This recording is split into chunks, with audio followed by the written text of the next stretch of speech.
and then you guys can introduce yourselves, just so you know. So my name is Mark Boots Ebenfield. I direct the Center for Teaching Innovation.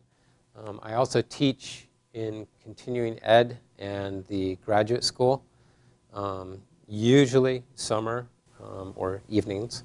So I do a lot of online courses, hybrid courses. So I'll be talking about the title you signed up for, which is really the same thing, Quick and Easy Engagement and Evaluation Techniques, which we also call Classroom Assessment Techniques, or CATs. A lot of what I'm going to talk about today is in this book called Classroom Assessment Techniques. It's by Thomas Angelo and Patricia Cross. And if I had my druthers, this book would be given to every single faculty member that taught at Salem State. In my opinion, if you understand what they're talking about within this book, I mean, you really understand student-centered teaching. And we're going to go through what is really meant by classroom assessment techniques during this workshop. And what I'm going to try to do is demo some of the techniques that you can use, as well as talking about them as we go through. So one of the things to understand about these classroom assessment techniques is the vast majority of them are very short. It takes 5 to 10 minutes within a class. And they can be used for just about anything. Most of them you do anonymously. What you're trying to do is get a snapshot of the learning process to understand where your class as a whole is in terms of their understanding.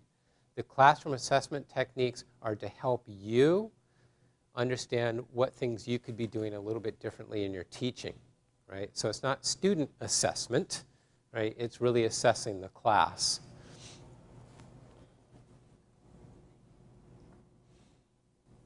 I'm sorry, I've got a slight cold, so I don't know what you hear, but I'm sort of like a watermelon head right now. So this is one of my favorite quotes by Patricia Cross, one of the authors of the textbook, which is, learning can occur without teaching, but teaching cannot occur without learning.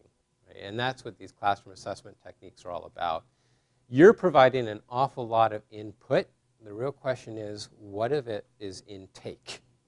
Right? What are the students really getting?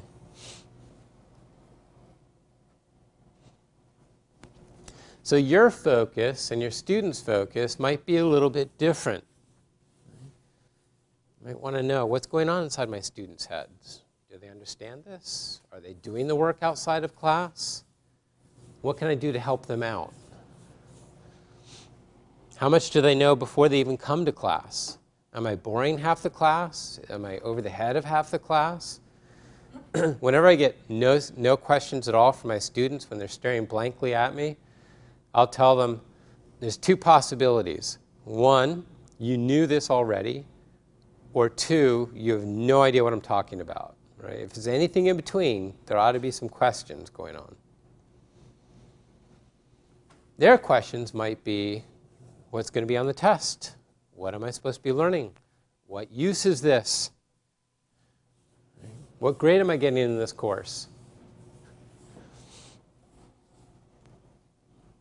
So you're not always thinking the same things within a given class. That, of course, is if they're paying attention to what's going on in class at all. Now, I don't know, we're not in a classroom that has computers in it. You may have smartphones. You could do this on a smartphone. So what I can do is just skip to the survey and show it to you. This would be a good classroom assessment technique, a brief survey to get a sense of what people within the class are thinking about a given topic. Nowadays with Canvas, this is something that you could do outside of class. So I'm going to hit Escape, and I'm going to go to the survey.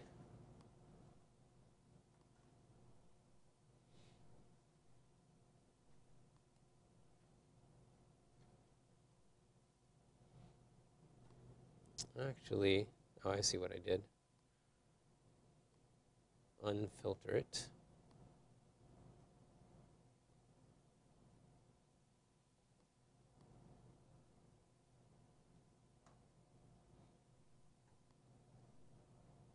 Here we go. So this is the survey that I was going to ask you. It's a survey that I've asked when I've done a workshop like this before. When someone says the word assessment, I think of tests of knowledge. And you see sort of scattered response to that one, although a lot of people, 9 out of 16 people, disagree with that. My students do not know what I want from them. Actually, quite a few people are not sure, but a lot of people disagree. They say the students do know. Students today do not have the same drive for learning that students did 10 years ago. Actually, quite a few not sure and agree to that particular question. Assessments let you know what students have learned. Most people agree, although a nice little bell curve to that. I wish I knew what was going through my students' heads during class. Some people are not sure they want to know that, but a lot of people do want to know that. Assessments let you know how to teach. Quite a few not sure about that.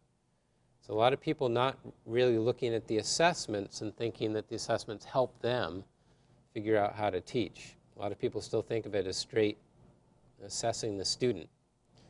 Students today do not learn well from the lecture format. Some people disagree. A lot of people still not sure. Good split here. Students are responsible for structuring their own learning. And so you can see that these are faculty members at Salem State.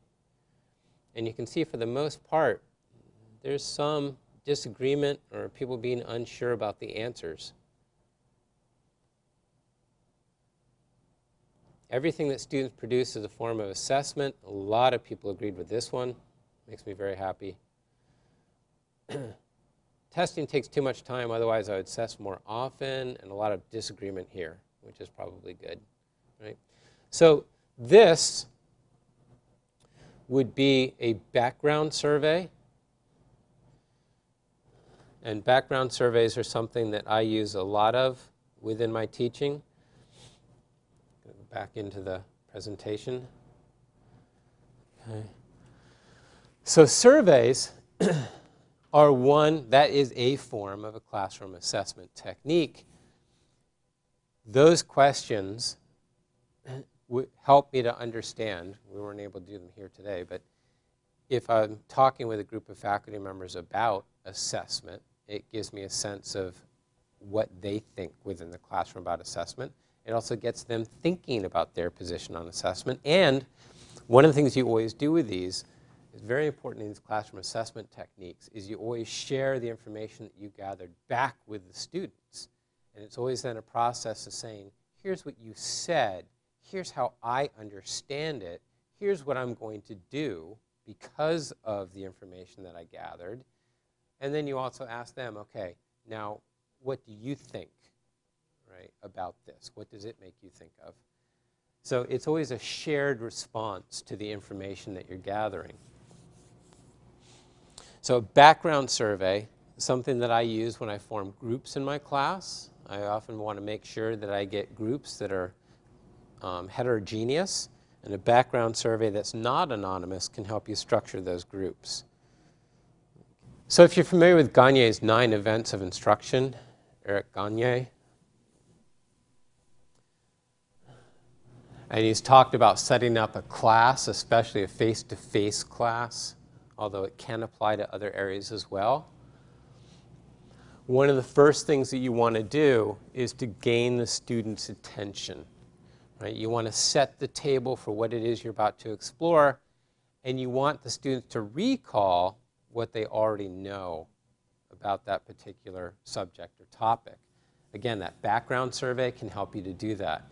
So what we're going to do today is we're going to focus on these different areas of classroom assessment techniques. How can they help you to gain the student's attention, right? How can they help recall prior knowledge? Again, that background survey helps to do both of those things. How can classroom assessment techniques help you to provide guided learning? elicit performance from the students, and then enhance their retention and transfer. I'm focusing on these areas in part because our faculty do very well, right, informing learner of the objectives, presenting the stimulus, providing feedback, and assessing performance. Those are areas that really don't need a whole lot of attention. So I'm looking at some of these other areas that we can quickly enhance through some of these classroom assessment techniques. Now, hopefully the PowerPoint will behave for the rest of the way.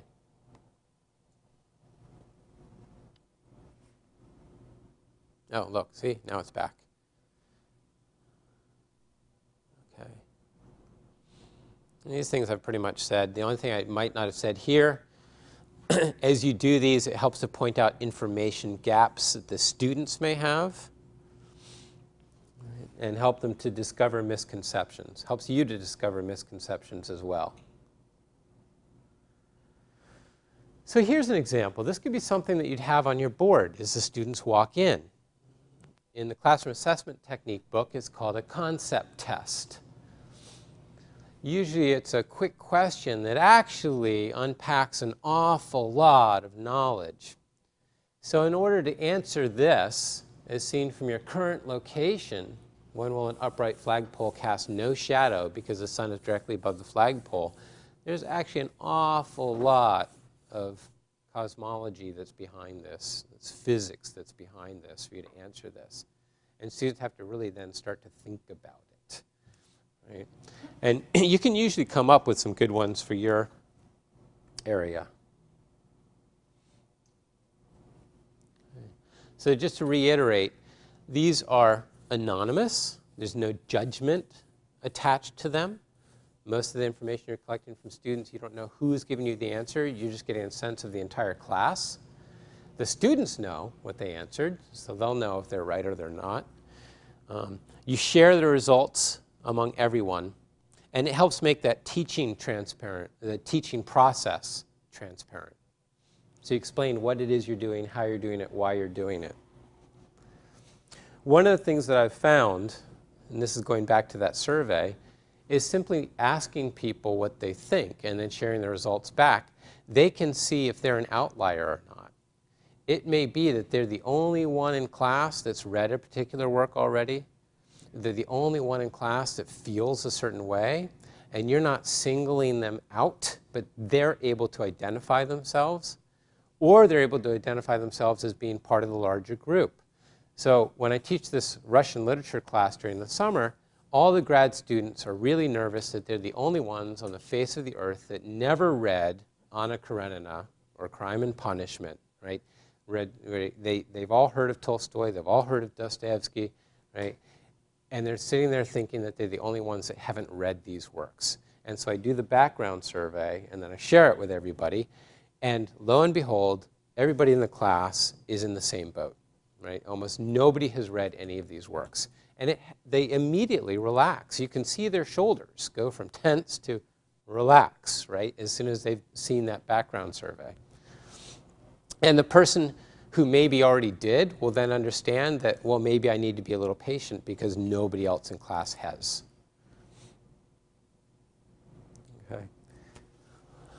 Okay. So knowledge, recall, understanding, right? Starting with a very basic level of Bloom's taxonomy. Where can these help you out? So there's 3 different classroom assessment techniques that I list here. Muddiest point, one of the best ones. I use this very often in many classes. And it's simply phrased as, what was the muddiest point in? It could be, what was the muddiest point in, right, the weekend's reading? What was the muddiest point in my lecture just now? Right? What was the muddiest point in the field work that we just did? Right? A couple things about this. So you could use this after class, collect note cards, and that's what I'd normally do. If you're in class, pass out note cards. If you've got a hybrid class, you can ask this online, create an anonymous discussion in Canvas. Right? The key point is, what I'm not asking you is, what didn't you understand? Right? That slight change in phrasing makes a big difference. I'm not saying, what didn't you get? Right? Then you might be thinking, well, if I'd put more effort in, maybe I would have understood it. I didn't really read it that closely. But when I say, what was the muddiest point? That's the book's problem. That's the author's problem. That was my fault. I didn't present it well. And again, I'm not asking you to put your names on it, but I collect it very quickly. I've done this hundreds of times. The first time you do it in class, expect a low response rate. You're not putting names on it. People aren't necessarily going to fill it out. But let's say you get a third of them back and they're filled out. You quickly flip through, right? You get 2 or 3 that agree, and then you can go over that. So then I say, okay, several people have asked about the following. So now what I'm going to do is go over that. As soon as you've done that, you've made that connection with the class, right? Most of the time, you've run across something that you had no idea was a stumbling point. A lot of times they do a reading, and the stumbling point is some background knowledge that none of them have, right? And to you, you'd think everybody in the class would have known it, and they don't. So most of the time I do the muddiest point, I discover something that's hindering the comprehension that I would have never thought possible. Then the next time I do muddiest point and I pass it out, I get responses from almost everybody, because then they realize, wow, right? He answered that question. He explained it. He helped me understand it. So now everybody starts to respond, and they know that there's no assessment of their learning, as in grading them, attached to it. 1-minute paper. I think, what was the most important thing you learned in class? What important question remains unanswered? Write for 1 minute. Again, note cards can be done in Canvas, right? Different ways to do it. Helps you get a real good sense of, let's say you're teaching freshmen. Do they know how to summarize and identify the main point? Sometimes freshmen have trouble doing that. That'll give you a sense. Did they follow my lecture? Did they see where I was going? Or did they get lost in a detail and think one of the details was the main point? That can really help you focus, right, your teaching and know if you really need to reiterate, keep saying what the main point is, keep saying how things tie together. Sometimes I have people do 1-sentence summaries when they're reading at home. Who does what to whom, when, where, and why? Right? Just a 1-sentence. Okay, set your watch, set an alarm, and every 15 minutes I want you to write down who's doing what to whom, when, where, and why. Right? So these are just knowledge, recall, right, and understanding. Reaction to instruction. So see, now we're changing. Now it's not about whether they're getting the content. Now it's about what are they doing to learn, right? Chain notes, scary. A lot of people don't like doing these, right? So you got this, it came around, and this is basically what a chain note is. What were you thinking about just before this envelope reached you? Again, a lot of times the students in class don't necessarily know how to take notes in class. They have trouble paying attention. So you do this, you pass it around, and then you can read them back. Sometimes you can read them back, sometimes you can't. Okay, so this is something along good, it's something good course of something for psych students. I won't ask people to share. I should look at the library for these books. How do you keep students attentive and engaged in a 3-hour class? Yeah. So those are good questions. So normally, when I get those back from students, all of those showed engagement. All of those showed you're paying attention to what's going on within this particular workshop. Usually you don't get that when you get it back from students. And they're honest about it. I was looking out the window. I was wondering what that guy is doing in the parking lot. I wondering why my girlfriend won't text me back, right? There's lots of things come back. One of the things I'm amazed by with the students is that they are very honest when you do these anonymous techniques. Sometimes I go out to classes and I do a small group instructional diagnosis where I'll go into a class and have the students share what's going well in class, what's not going well in class, and that's for other faculty members.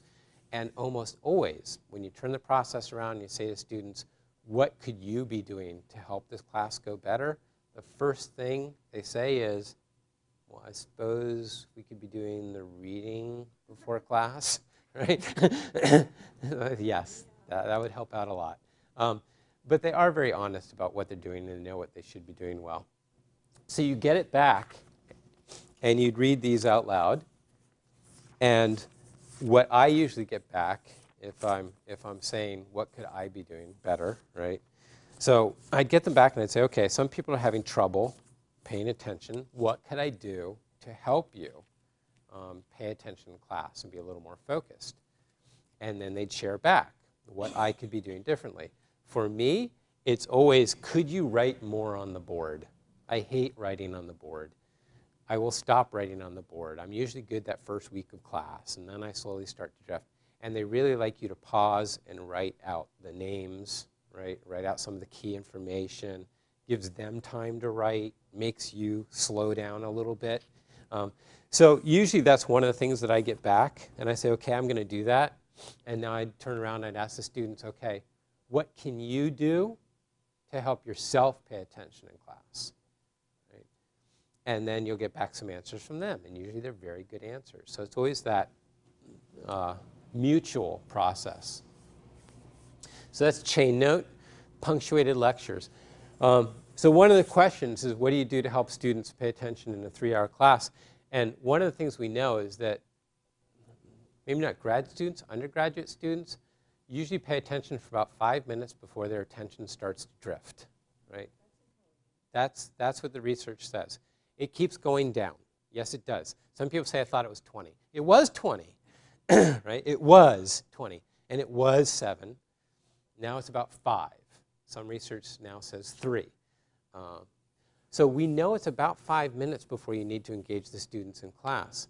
So you need to do something, like asking them a question in order to pull them back in. And that's what some of these techniques are. So a punctuated lecture would be helpful, right? Now, you can't overuse any of these techniques because then they just become part of the background again.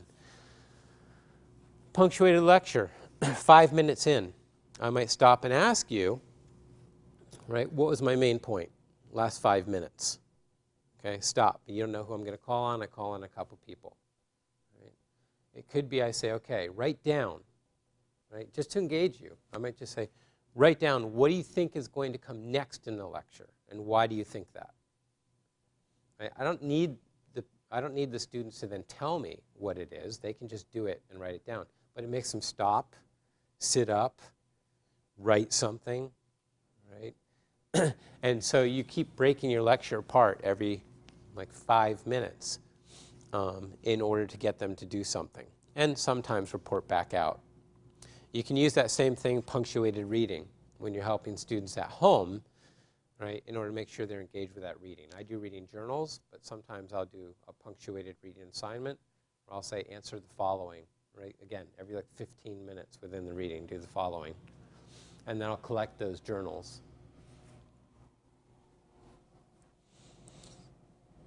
Okay, we did the chain note. That went around. Okay. So one of the things that I didn't, great for long lectures, think, pair, share. How many of you know the think, pair, share technique? Okay. So basically, you have a question. You know it's a somewhat controversial answer. You tell them, turn to the person sitting next to you, right? And answer the following question. First, the think. Answer the following question. So it could be something like this, right? This when I first did this, it was after a really warm January. January's unusually warm weather is due to global warming. Do you agree or disagree? Think about that for 30 seconds and turn to the person next to you and explain your answer, right? So you could take a poll, yes, see how many people in class agree. No, how many people disagree? Okay, turn to the person next to you, talk about it, then take the poll again. Yes, no, right? Again, anything to get the class engaged in talking, all right? Opinion polls, are great for this. Now, let's see if we can get at least one person. How many of you have a smartphone with you? We have one? Okay. Let's at least get one response to this, and I can put it up on the board. I don't think we have a projector on here. So Kristen, right? Is that your name? So if you can go here. So this app will work if you have a laptop. The app will work if you have a smartphone. You just go to app.gosoapbox.com. You type in the access code. This is something that I set up. So I'm going to go there as well. So even if you have a regular MSN, Microsoft. You can use a browser. So I can go to it right now. Actually, that's a good thing I'll do. I'll just go to it. I'll open up a browser. So here's Firefox.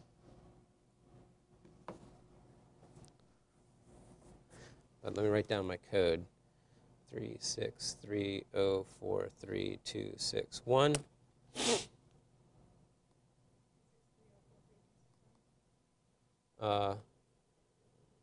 363043261. Yeah.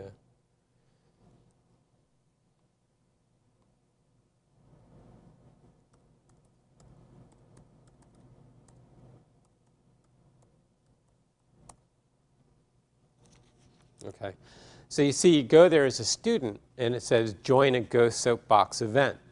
So I type in the access code.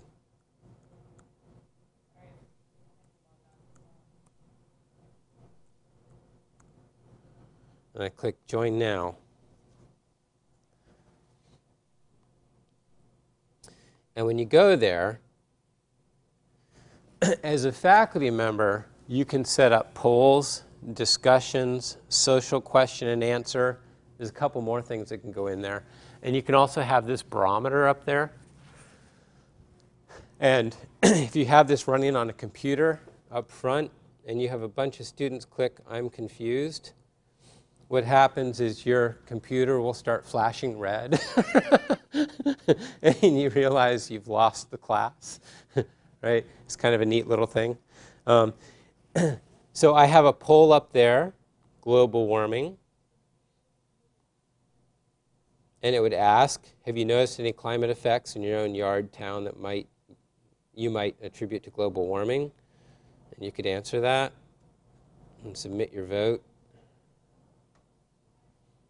Go back to the event. I have a discussion in there. Click on that. We're going to do this one later. Do you use classroom assessment techniques in your classes? What CAT do you like to use? This one is open-ended, so it's not just a poll, right? So you can type something out.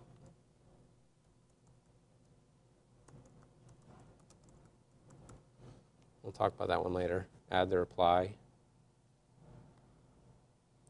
So you could do these. You could have them set up, and I could say, okay, now go in and do the poll, right? And then I could talk for a while in class. And I could say, okay, go in and do the discussion. And then we discuss the poll, we discuss the discussion.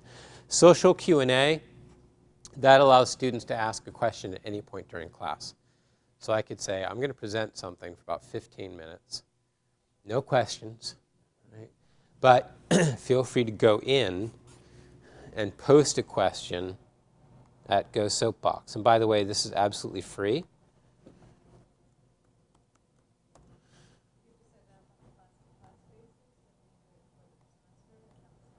Oh, you do it class by class. Yeah, you do it, or event by event.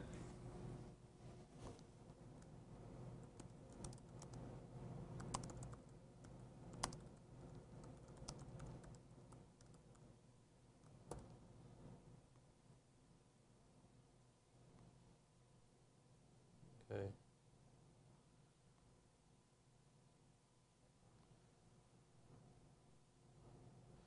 So that's that's basically Soapbox. So I'll show you Soapbox from the other end. This is the teacher's end. What's added to it is this create button, so you can create a poll.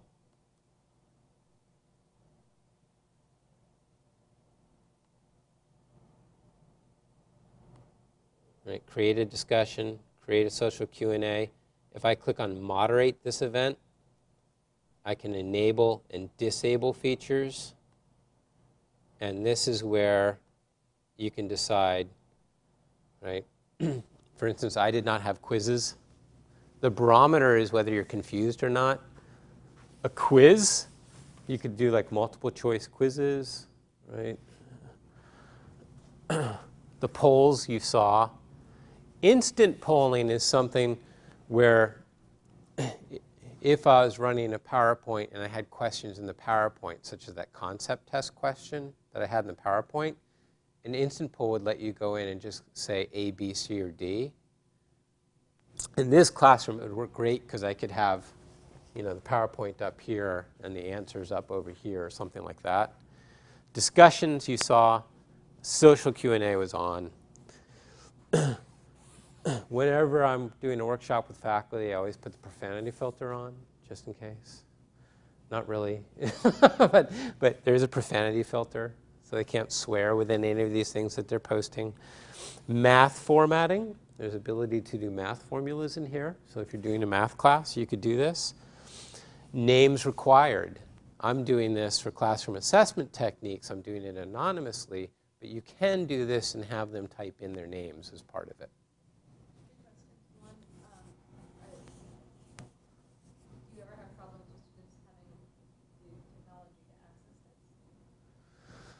If you're using this for, just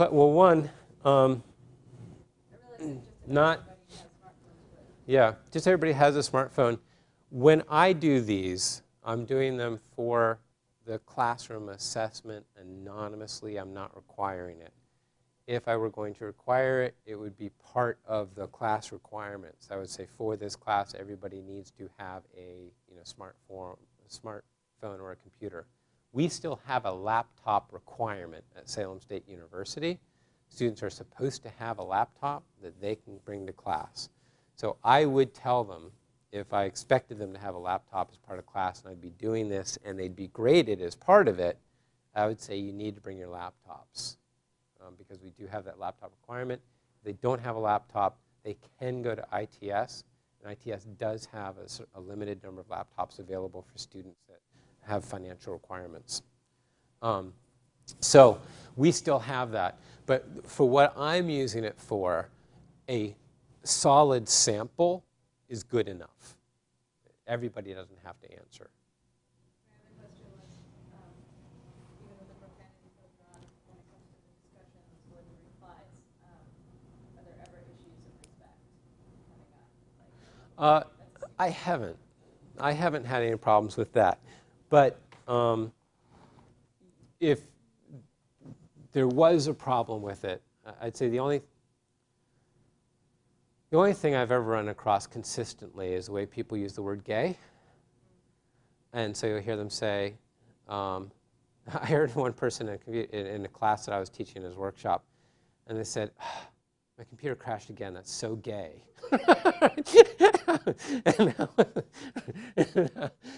And so in that case, it was sort of an extreme version of it where they associate gay as just plain negative, anything negative that happens, right?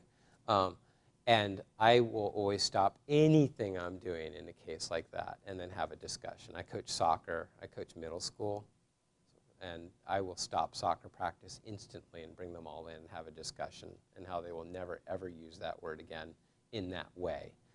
And we talk about how they're using gay to be negative and associate with any trait or characteristic they think of as negative. Trust me, my soccer players learn instantly to watch their language at soccer because I will use it as a learning moment. So if there is ever a problem like that, to me, the class that I'm teaching, do I want them to learn content? Yes, but I'm more concerned with raising thoughtful, engaged citizens, and part of that would be pausing to talk about language use. So I try to use those as a teaching moment. Mark, did they give you the access code when you open Oh, every time you create, so if I were to log, let me go back to,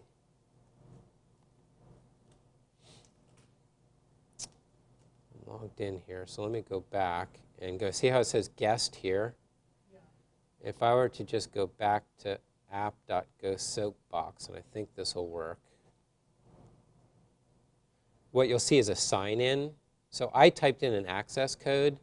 If I didn't have an access code, I could sign in, right? And then then you create an account. Yeah. And you get a different access code for every single one of your events. Yeah. So that's a new one, Go Soapbox. I like the name of it too. But that is something that you can use if you want to use technology. Again, for a lot of these, you can just use a note card. So.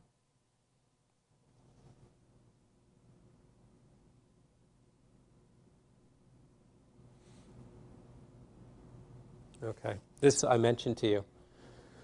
Small group instructional feedback. I do this for faculty members. I should have brought my CTI handouts. I forgot to. Go into a classroom. This takes about 20 minutes to do. You can do it yourself. More effective if you have somebody else come in and do your class.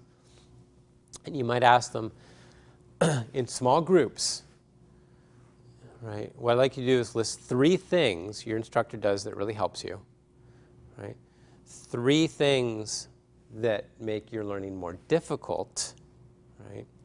And 1 or 2 practical changes that would make this class, that would help you to learn within this classroom, right? I like to use small groups. You can do students do this individually and answer it as a survey.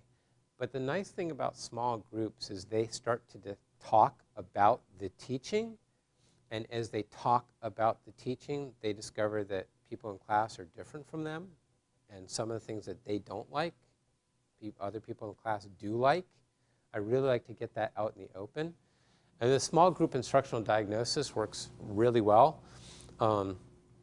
So I'll go in and administer that, and that's the one where I mentioned one of the first things I say are what are specific things that you can do to learn better in this class, and they always volunteer, reading ahead of time.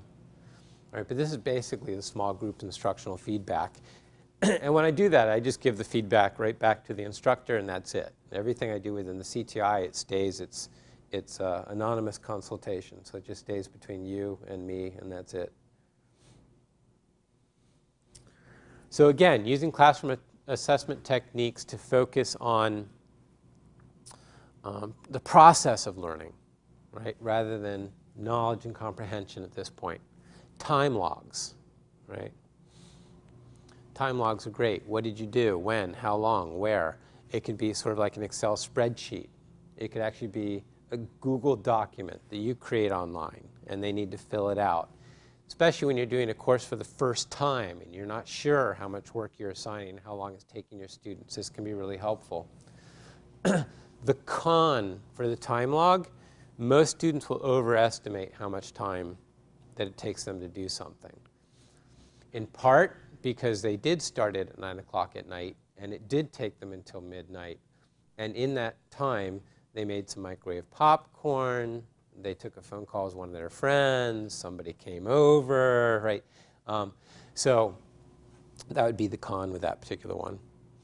Process analysis, you've probably done this before, where you have them divide a notebook page in half. On one side, they solve the problem. On the other side, they describe the steps they took, right?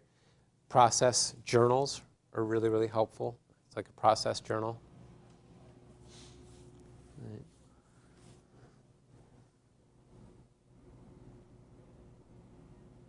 Also called dual entry journal. Okay. And this is mostly just to show you that classroom assessment techniques can get really, really, really complicated. This is one that just cracked me up because I was thinking, wow, it probably works really well, but it would take me a while to ever memorize this, called the RSQC2, recall, summarize, question, connect, comment. So You recall by listing the most important ideas from a reading or a class. You write a sentence that summarizes the ideas. You write one question about the material. You make one connection between the new material and something else done in class, and then comment on how confident you'd felt doing the homework or the problem, right? So that's something that somebody uses in their class, and I'm sure it works really well, but it took me a while to grasp. So some of these can get fairly complex. But it really walks the students through these steps of sort of Bloom's taxonomy, which is they're paraphrasing, which goes to the comprehension level, and then they're applying it, right, the application level, and then they're evaluating it, which goes up here, right, to this. So it's walking them through Bloom's taxonomy, which is kind of neat. So implementing these. What I always suggest to people is take one classroom assessment technique that makes sense to you, right? Don't try to implement a whole bunch all at once, right? When I did these, I was always implementing it in a class that wasn't going so well because I wanted to fix a problem within that class. What they suggest is to implement it in a class that is going well, so you're comfortable within that class. Take one that really makes sense to you and clearly fits your goals. Tell students you're trying something new. Actually, just telling students you're trying something new almost guarantees a success. Students love it when you're trying something new. They love it when you expose a little bit of vulnerability. So that alone helps the entire process. Allow a little extra time. Even if it says it takes 10 minutes to implement, maybe make sure you have 15 minutes available. And always make sure you close the loop. Whenever you do one of these, you always need to share those results back with the students. And here's what the muddiest point said, right? And then here's what I'm going to do because of that. You always suggest doing many of these anonymously. Is that what? I think these are most. When you think of assessment, you also think of it as part of a grade, part of a formative assessment. But most of your suggestions have been anonymous. Yeah. Is that to encourage, obviously, Well, honesty? the process journal. So the process journal wouldn't be anonymous. That would be part of homework, right? So if you had a dual entry journal or process journal, that would be part of homework. I'd be getting that back, and I would be able to see how you specifically are trying to solve the problem. Surveys may or may not be anonymous. When I do background surveys prior to people taking a course, their names are attached to it. And that then helps me create groups. So when I ask a background survey, what I say to myself is, what are the skills that somebody who's going to be really successful in this class, what are the skills they're going to have coming into this class? And so for the Russian Lit course, somebody who has a strong knowledge of history, that would be really helpful. Somebody who likes to do a lot of reading, that would be really helpful. Somebody that has some background in literary theory would be helpful. So I think of these, and then I find out, has anybody read any of these works before? And so that will be a survey where you put your name in, and then I ask questions that I'm always careful that I'm not asking questions where everybody is going to end up low on the scale. I always throw in questions that I know people are going to answer and feel really good about themselves. But then what I might do is divide up groups when I'm doing discussions in class or online and make sure, well, here's 4 people in the class that are really strong in history, so 1 in A, 1 in B, 1 in C, 1 in D. Here's people that have done a lot of literature courses. Again, divide them up, 1 person A, 1 person B, 1 person C, 1 person D. So I seed the groups. So as we're doing discussions in class, there'll always be somebody in that group to help make it really strong. So those would have people's names attached to them. But if I'm doing them in class, literally in class, then they're anonymous. And it's to help me understand what I need to change in my teaching rather than judging the students. Yeah?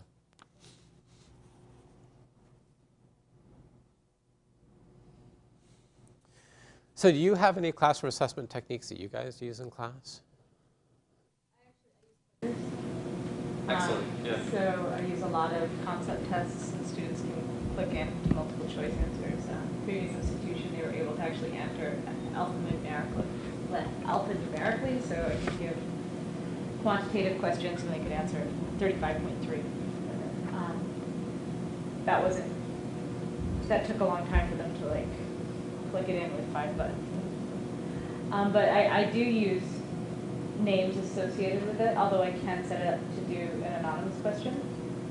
And I got some ideas today about where that would fit in, where that would be appropriate. But I use it for my general chemistry course, and I give all the students 1 point per question just for answering, and that gives me excellent response rates. And then I give 1 point for getting the correct answer, which forces them to treat it as serious. But often, if less than a majority of the class, less than 75% of the class gets it right on the get-go, I do the think, pair, share, have them talk to their neighbor, and then they get another shot at the question. So then they have a chance to get 4 possible points, 2 of which are gimmies, and usually they get it on the second time. Usually when it goes from being split between 2 possibilities to being both. Right. And so they usually get really good clicker scores out of it. And I tell them that up front. I say, look, I am using this, but it's usually a grade boost at the end of the semester, as long as you're here. And I really like it because it allows me to assess attendance and participation. Not so much attendance, but participation and being an active participant in a lecture that is often much more just me talking at them than another type of class where I can have more, what do you think about this? Like when I teach environmental chemistry, we can talk more about the implications, but a lot of Gen Chem is, let's get through these 10 chapters in 10 weeks. It's just not a lot of time. So I find that it really helps that class and that students really like the clickers. They really like them. They like being able to click in, even having their names associated with it, and knowing that I know what they answered and being graded based on it. They really like having that. They've told me they like that it forces them to just pay attention. So I've had a really good experience with those so far. But I'd like to incorporate some of the anonymous questions. I ask what I call participation point only questions when I'm introducing something, and it's kind of the idea of flipping the classroom on its head, asking them a question, and then getting into it, like then explaining it, and then asking them again, so I think that would be a good place. But I think that, in general, it just breaks it up more. It allows them time to respond, and it keeps them thinking a little bit more critically. It also, by attaching their names to it and having it graded, I also do an online homework, so I can really keep tabs on them right from the beginning. Are they here? Are they doing their work? Are they struggling with a certain topic? Are they struggling with a certain concept? And then I can email them, or I can grab them after class and say, look, I noticed that you had a hard time here. What's going on? And sometimes it's, oh, I just hit the wrong button, or I was having trouble with the interface. I actually understand the material fine, or it's, I am completely lost. It's like, okay, let's chat. But otherwise I wouldn't know that until the first exam, which is a huge part of their grade, so. I do too. I use a grade booster, basically an attendance question for every class, somewhere in the middle or towards the end of the class, because I work on the assumption that a lecture a student will remember maybe 10%. If you have something of a PowerPoint or writing on the blackboard, another 10%. But if they can apply it in some way to themselves, some activity, something that, especially the course that I'm teaching in personality, I want them to absolutely apply it to themselves. Sure, measure themselves and do the research, but in this fast-changing, dynamic economy that we live in, that they have an understanding of their pattern of behavior, theirs, you know, that what refers directly to them. And that's my best chance for them, I think, remembering any of the lectures that we give. Mhm. So So it sounds like sort of an application question you're talking about? Yes, and the grading is usually just a check if they've done some reasonable work, a check plus if it's really good work, and a check minus. I had one student the other day just put her name on it, and I thought, well, we have to get back to that. Must have been a muddy issue. But that gives me a feel for the sense of the class. Yeah. I like the muddy technique that you suggested. The muddiest point, Yeah, yeah. I think that's a really workable technique regardless of your content Yeah. area too, Yeah. or level, which I think is great. Certainly I use Think, Pair, Share, and I start all the classes I have with a quote from an author, just to have them, because I teach literacy, just to have them think about what this person meant and perhaps look up a little bit about this person later. I also use something, because I was an elementary teacher myself, something called a spotlight technique. It might seem quite elementary, but I teach them so they can use it in their classes, which is a red light, a green light, a yellow light, a red light posted on your sideboard as the kids leave the class, and they can take a stick on and stamp Nice. something. On the green would indicate what they've learned and how they're feeling. I mean, of the positives, the good things. What's a goal in this class? The yellow would be caution. What are they still struggling with? What do they still don't know? And the red would be, what's a distraction for you in this class? What is stopping you from learning? And it's good. That works. I love It's that. very clever. It's I read it once years ago and from an old teacher, and believe me, we've used it. Yeah. It kind of reminds me on an elementary level of what you're using. But you know, even at the high school level, I've used it at St. Mary's, and the kids, they love it. Yeah. Yeah. Oh, I love that idea. I do too. They have Yeah. like 3 stickers that they can write on. Yeah, the just badge stick or them something. and smack them up And there smack 'em on up their there. way out. What a great thing to take with you away, especially when you're teaching back-to-back-to-back classes. You're not really going to remember necessarily what happened in your 8 a.m. class after True. 4:30 class. And You just grab them that. and throw them in an envelope. Yeah. Yeah. That's excellent. Thank That's you. good, yeah. So this would be an application card, which I think somehow we skipped over, which is now, if you could just to help yourself remember, and write down a classroom assessment technique, hopefully a new one that you learned today that you'd like to apply in one of your classes. And application cards are often nice because the students don't think about the class and how they'd apply it to the rest of their life. But you want them to start thinking about it. And these, again, are things you can collect anonymously. In this case, I'm just going to have you keep it with you, and hopefully it will spur you to use that classroom assessment technique in one of your classes. And then if you could fill out one of the evaluations, I would appreciate it.